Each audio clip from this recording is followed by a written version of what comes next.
Well, it's been a week since the class of 2022 began their final exams amid ongoing rolling blackouts. But for some pupils in Daveyton, it hasn't been smooth sailing.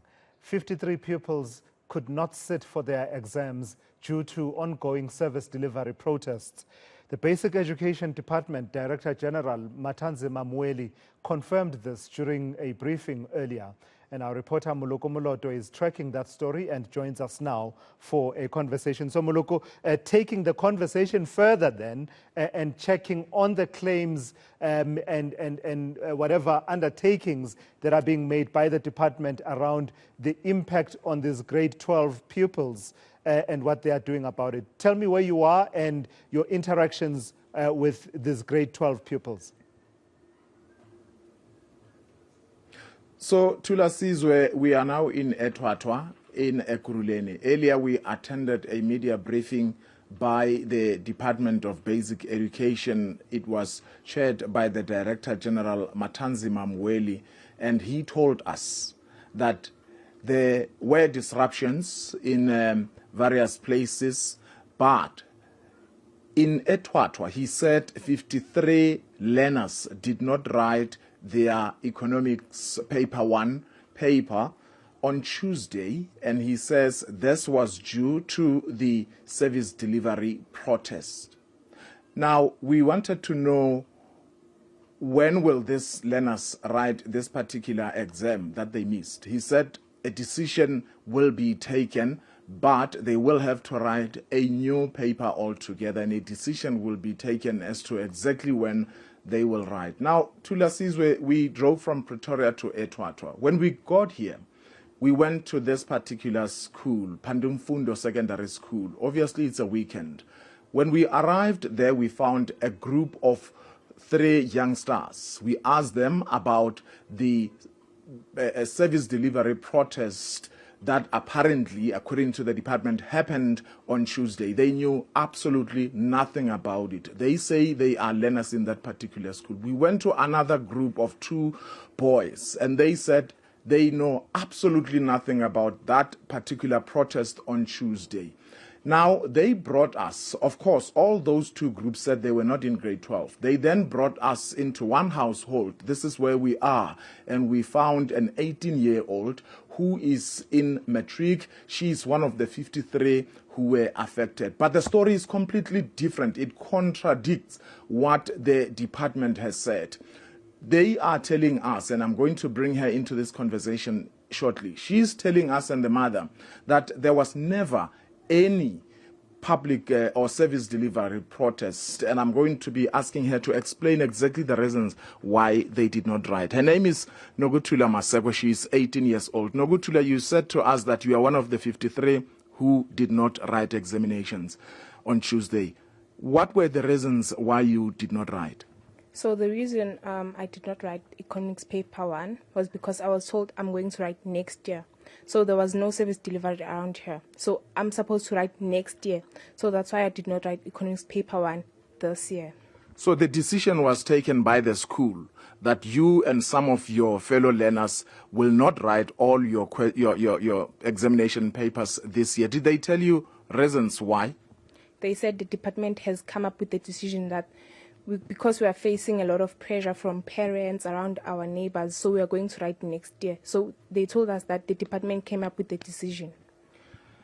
Now, as I'm saying, you were also listening to that media briefing earlier. The department is saying you guys did not write, blaming this on the service delivery protests. How do you feel considering the fact that you missed that particular paper? Firstly, I feel so, I don't know how to explain it, because on Tuesday I'm supposed to be writing economics paper 2. I don't know what came out on paper 1. So I'm so stressed right now. Even the pressure from at my house and from at school, it's too much for me. Tulas, let me bring her mother. Her name is Bongile Maseko. Ma'am, you are a parent. What do you know about this whole thing from the message from the school saying that your children should not be writing all the papers this year? What they told us, they called us for a meeting and told us that because the children didn't attend fully on in 2020 and 2021. So they are not going to cope in 2022. So they told us that not to put too much pressure on our children. They are going to write 4 papers this year, 4 subjects this year, sorry about that, and 3 subjects next year. And then they are going to combine that into one certificate. So the decision for them not to write had nothing to do with this supposed service delivery protest? Not at all. There was no service delivery here at eThwathwa.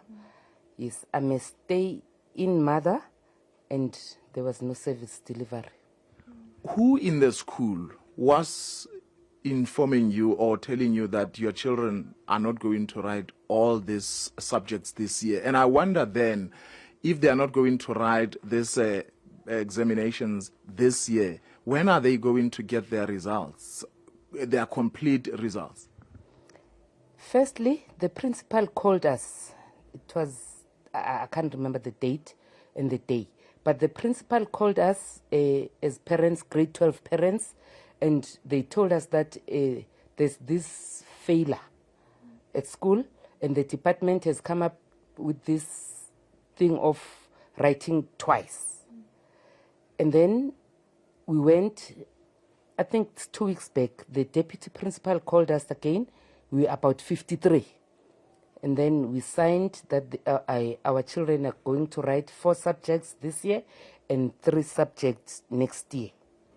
How do you feel then now when the department is blaming this on the service delivery protest? Right now, I'm fuming because my child didn't write on Tuesday, the first paper, the economics first paper. And then on Wednesday, she received an SMS telling them to come to school on Thursday for a meeting.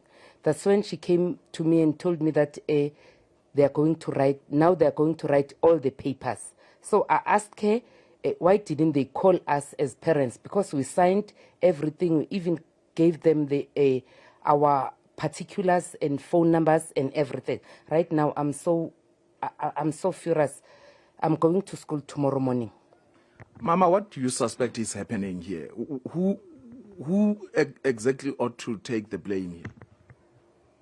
I think the superior ones, especially the principal, because I think she's lacking somewhere and she feels that her school is not performing all right.